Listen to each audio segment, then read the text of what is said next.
يوم القيامة ومن لم يحافظ عليها لم يكن له نور ولا برهان ولا نجاح وكان يوم القيامة مع قارون وفرعون وهامان وأبي بن خلف. Barang siapa menjaga 5 waktu sholat, gelisah dia kalau sudah mau azan, sibuk untuk segera menjaga sholatnya. Bersyukurlah teman-teman kalau kita termasuk ini. Dan semoga insya Allah selamanya. Maka sholat itu akan menjadi cahaya dalam kehidupannya. Bukti dan keselamatan baginya. Bukti tentang keimanannya dan keselamatan baginya pada hari kiamat. Wudu. Dia berwudu dengan baik dan benar, dia sempurnakan. Lalu dia keluar menuju ke masjid. Maka dia tidak mengangkat kaki kanannya untuk melangkah kecuali Allah menuliskan satu kebaikan. Setiap langkah. Setiap kaki kanan. Ya, kita kan biasa angkat kanan, kiri di bawah. Kita angkat kiri, kanan di bawah gitu kan. Setiap diangkat kanan, maka dicatatkan satu pahala.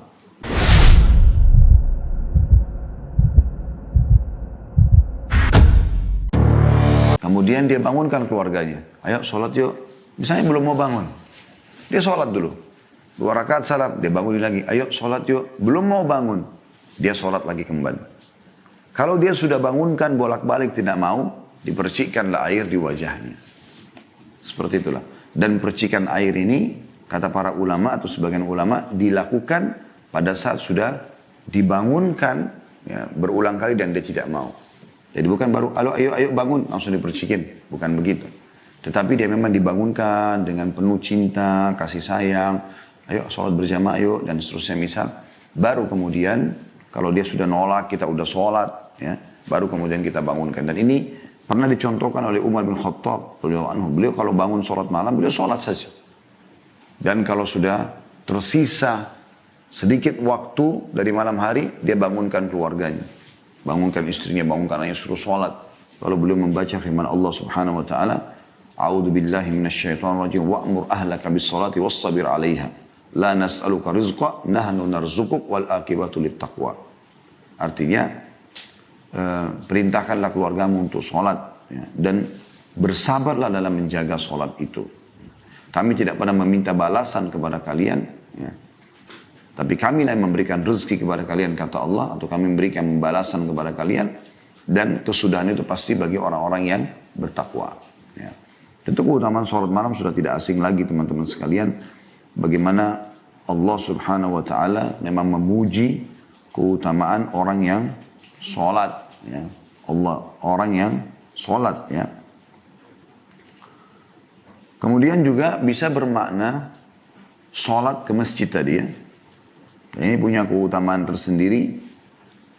Karena tadi salah satu makna yang keduanya adalah dia meninggalkan ranjang keluarganya. Kemudian dia jalan di antara rumah-rumah di kampungnya menuju ke masjid. Tentu ini menjaga sholat adalah bagian daripada perintah agama kita. Perintah agama kita. Saya menyebutkan di sini tentang keutamaan sholat. Yang pertama, sholat itu bisa mencegah pelakunya dari perbuatan keji dan mungkar. Artinya, rutinnya kita mengerjakan sholat wajib ataupun sunnah bisa menjadi tameng yang paling kuat menjauhkan kita dari perbuatan keji dan mungkar, perbuatan dosa dan maksiat. Sebagaimana Allah berfirman dalam surah Al-Ankabut, ya. Surah nomor 29, ayat 45. A'udhu billahi minasyaitonir rajim. Utlu ma uhiya ilayka minal kitabi wa akimis salah. Inna salata tanha 'anil fahsya'i wal munkar wa la dzikrullahi akbar wallahu ya'lamu ma tasna'un. Yang artinya, bacalah apa yang telah diwahyukan kepadamu, yaitu Alkitab atau Al-Quran. Dan dirikanlah sholat. Sesungguhnya sholat itu mencegah dari perbuatan-perbuatan keji dan mungkar. Perbuatan yang Allah tidak sukai. Dan sungguhnya mengingat Allah, maksudnya sholat, adalah lebih besar keutamanya dari ibadah-ibadah yang lain. Dan Allah mengetahui apa yang kamu kerjakan. Yang kedua, sholat merupakan amalan terbaik setelah 2 kalimat syahadat. Berdasarkan hadits Abdullah bin Mas'ud radhiyallahu anhu,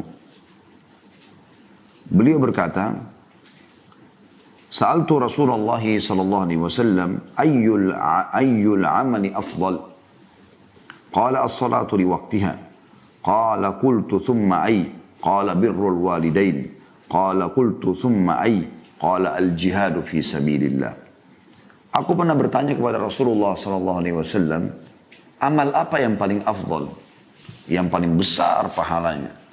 Maka Nabi SAW menyebutkan yang pertama, yang paling afdal, yang paling Allah cintai, paling besar pahalanya, salat tepat waktu. Kemudian aku berkata, apalagi ya Rasulullah setelah itu? Beliau mengatakan bakti kepada kedua orang tua. Lalu aku berkata lagi, lalu apalagi ya Rasulullah? Aku mengatakan, maka Nabi SAW mengatakan jihad ke jalan Allah atau di jalan Allah. Salat ini teman-teman sekalian, di keutamaan yang selanjutnya adalah bisa membersihkan segala macam dosa-dosa.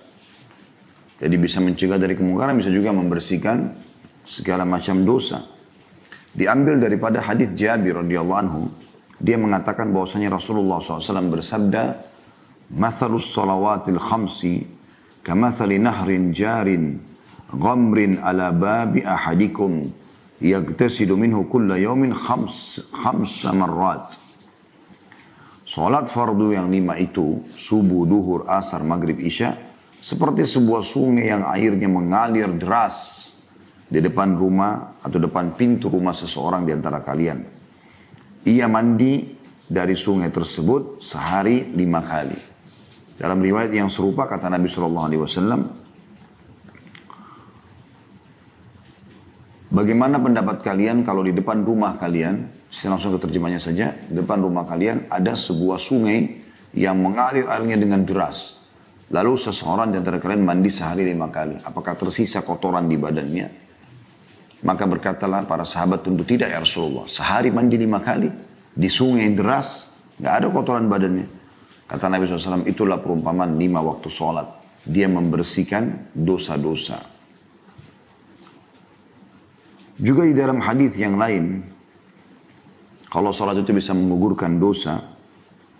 Hadis yang masyhur dari Abu Hurairah radhiyallahu anhu bahwasanya Rasulullah SAW bersabda, "As-salawatul khams wal jum'atu ila al-jum'ah wa Ramadan ila Ramadan mukaffiratun ma bainahunna idza ijtunibatil kaba'ir."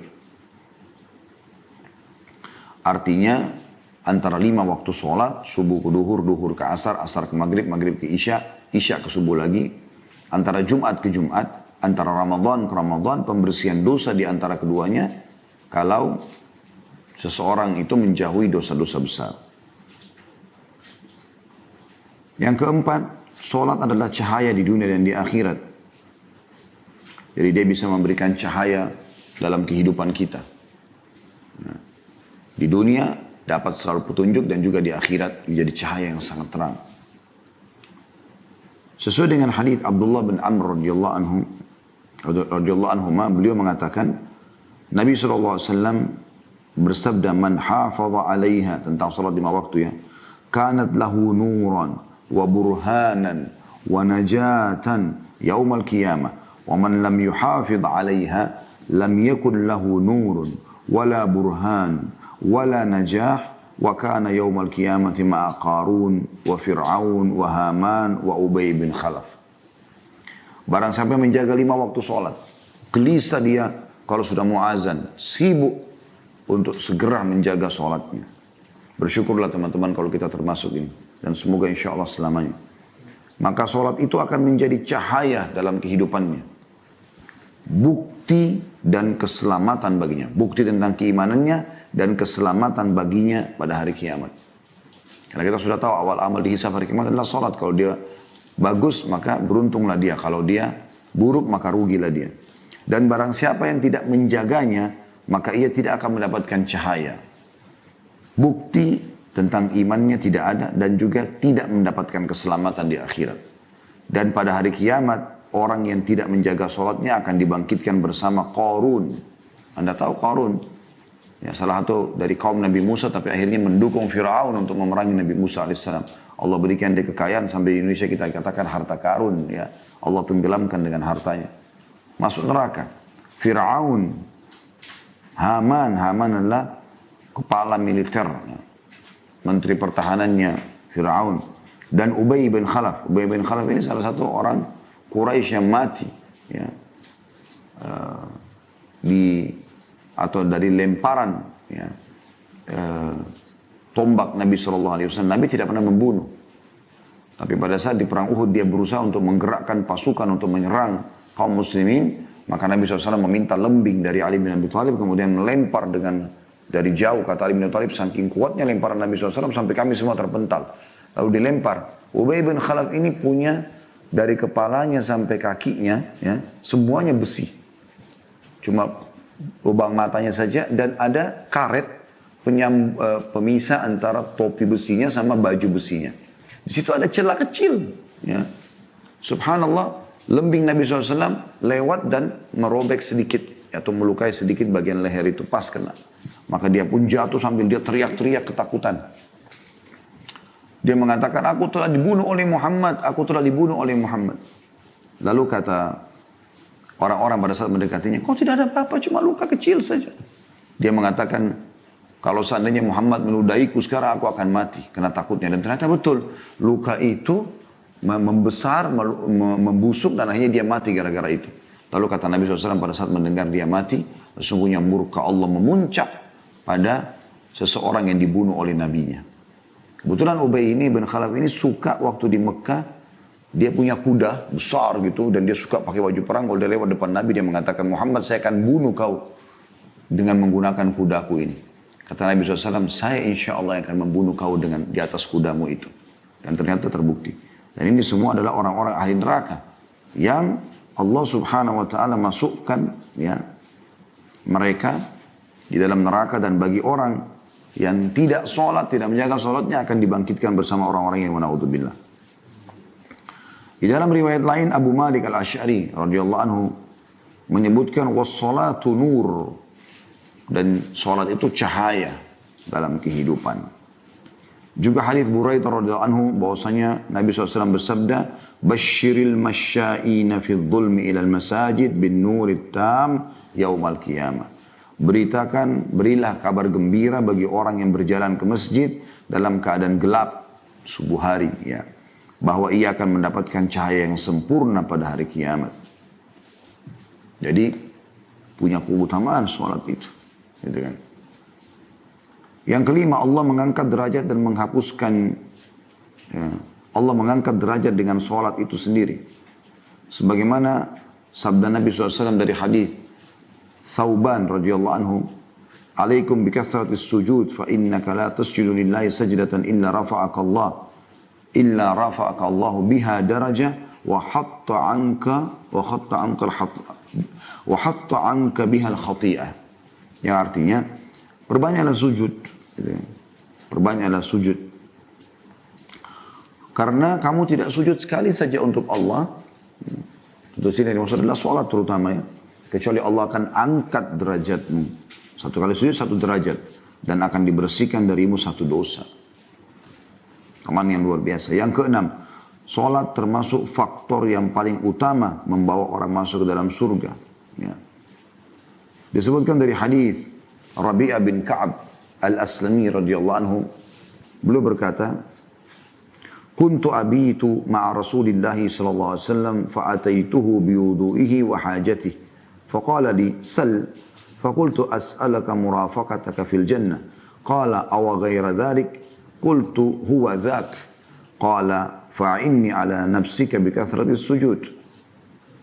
Pernah satu malam, aku bersama Rasulullah SAW, lalu aku mendatangi beliau. Maksudnya untuk menemani beliau dan ikut sholat bersama beliau. Dengan membawakan air wudhu dan keperluan beliau untuk persiapan sholat malam. Sallallahu Alaihi Wasallam. Lalu beliau Sallallahu Alaihi Wasallam berkata, mintalah sesuatu. Kau minta sesuatu, kau butuh sesuatu. Maka sahabat ini pintar sekali, cerdas. Ya, dia mengatakan, iya, aku meminta kepadamu agar aku nanti dapat bersamamu di surga. Di mana anda di surga, aku ada di situ. Maka kata Nabi SAW, ada permintaan lain. Dia mengatakan, itulah permintaan utama saya. Kata Nabi SAW, kalau begitu, tolong aku untuk mewujudkan keinginanmu itu dengan engkau memperbanyak sujud. Ya. Ini menandakan teman-teman sekalian, kalau sholat termasuk penyebab masuknya orang ke dalam surga di sini, ya. Karena memang dengan banyak sujud berarti bisa masuk surga bahkan bersama Nabi alaihi salatu wassalam. Ya. Tentu hadis-hadis ini hadis sahih semua ya. Diriwayatkan oleh Bukhari, Muslim, Ahli Sunan dan seterusnya. Begitu juga teman-teman sekalian, kita masuk ke lebih dalam masalah tadi, makna yang kedua dari hadis ini yaitu pergi ke masjid ya. Walaupun sekarang masa pandemi ini kita tidak ke masjid dulu, dan itu bagian juga dari maqasid syari'iyah.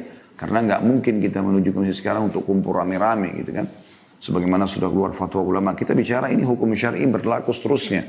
Kalau corona ini hanya sebentar, hanya sementara gitu. Ya. Anda kalau menuju ke masjid, melangkah, akan dicatat kebaikan, pahala sendiri setiap langkahnya. Meninggikan derajat, menghapus dosa. Dalam hadis yang sahih dari Abu Hurairah radhiyallahu anhu bahwasanya Rasulullah SAW bersabda, "Man tatahhara fi baitihi, thumma masya ila baiti min buyutillah, liyaqdiya faridatan min faraidillah, kanat khutuwatuhu, khatwatahu, ihdahuma tahuttu khati'a wal ukhra tarfa'u darajat." Barang sampai bersujud di rumahnya, lalu ia berjalan menuju ke salah satu dari rumah-rumah Allah untuk menunaikan sholat fardu, maka yang satu langkahnya dari dua langkahnya akan menghapus dosanya, yang satu lagi akan meninggikan derajatnya. Hadis sahih riwayat Muslim. Juga sabda Nabi SAW, "Idza tawadda ahadukum fa ahsana al-wudu, thumma kharaja ila al-masjid, lam yarfa qadamahu al-yumna illa kataba Allah azza wa jalla lahu hasana, wa lam yadha qadamahu al-yusra illa hatta Allah azza wa jalla anhu sayyi'ah." Jika salah salat di antara kalian berwudu, dia berwudu dengan baik dan benar, dia sempurnakan, lalu dia keluar menuju ke masjid, maka dia tidak mengangkat kaki kanannya untuk melangkah kecuali Allah menuliskan satu kebaikan setiap langkah. Setiap kaki kanan, ya, kita kan biasa angkat kanan, kiri di bawah. Kita angkat kiri, kanan di bawah gitu kan. Setiap diangkat kanan, maka dicatatkan satu pahala. Ya. Dan kaki kirinya, kalau diangkat maka menghapuskan satu dosa. Saya pernah coba teman-teman itu. Saya pernah ngontrak sebuah tempat waktu itu di Makassar. Waktu awal-awal kami balik dari Madinah dulu. Awal saya menikah tahun 99. Saya kontrak sebuah rumah. Rumah itu berhadapan langsung dengan masjid. Jadi hanya ada ukuran mungkin 2 mobil pas ngepres di dalam sebuah jalan kecil gitu ya. Kalau kita hitung 2 mobil ngepres sekali, itu 2 di situ bisa. Cuma melangkah. Ya mungkin ukuran berarti sekitar 4 meter atau 4,5 meter ya. Antara rumah kontrakan ini sama masjid. Saya pernah hitung dari pintu rumah, ya, dari pintu rumah. Saya pernah hitung dari pintu rumah, keluar, melangkah ke pintu masjid ya. Sampai pintu masjidnya, itu kurang lebih 50 langkah. Kurang lebih 50 langkah. Dan itu luar biasanya, saya juga terkaget pada saat itu. Artinya, hanya dari pintu rumah, melangkah normal, 1, 2, 3, mungkin dari pintu rumah itu ke pagar sekitar mungkin 4 meteran juga barangkali ya, 3-4 meter, tambah jalan 4 meteran mungkin. Kemudian dari itu sudah masuk pagar masjid, sampai ke pintu masjidnya juga mungkin kena naik tangga gitu kan. Mungkin 4 meteran juga mungkin. Itu subhanallah sudah 50 langkah. Saya berpikir 50 langkah ini berarti ada 25 derajat, 25 peninggian derajat, 25 pahala, 25 juga pengampunan dosa. Kalau kita gabungkan semua hadis ini, gitu kan. Juga dalam hadis yang lain, dan ini kita bisa masukkan dalam keutamaan yang ke-8 sebenarnya. Jadi, orang yang pergi masjid itu, seperti dia sedang berjalan di surga. Sebenarnya hadis ini bisa masuk ke dalam keutamaan tadi, atau ya keutamaan, salah satu keutamaan yang kita sebutkan itu yang masuk ke dalam surga ya. Tapi di sini kalau kita sendirikan maka dia seperti memang Allah jadikan dia tamu di surga gitu kan. Kata Nabi SAW dari hadis Abu Hurairah radhiyallahu anhu, "Man ghada ila al-masjid wa raha, a'adda Allah lahu nazlatan min al-jannati kullama ghada aw raha." Dia akan dapat istana di surga lah. Kalau kita poin 8 ini akan mendapatkan istana di surga setiap kali dia pergi, setiap kali dia pulang. Barang siapa pergi ke masjid di waktu pagi dan sore hari, maka Allah akan menyiapkan untuknya hidangan dari surga setiap kali ia pergi pagi dan sore hari. Ya. Di sini tentu bisa bermakna dalam hadis, a'addallahu lahu nazlatan, ya. Itu bisa bermakna sesuatu yang dipersiapkan untuk tamu ketika tamu itu datang. Ya. Kemudian yang ke-9, dengan sholat juga Allah akan menyelamatkan hambanya pada hari kiamat. Karena dia adalah amal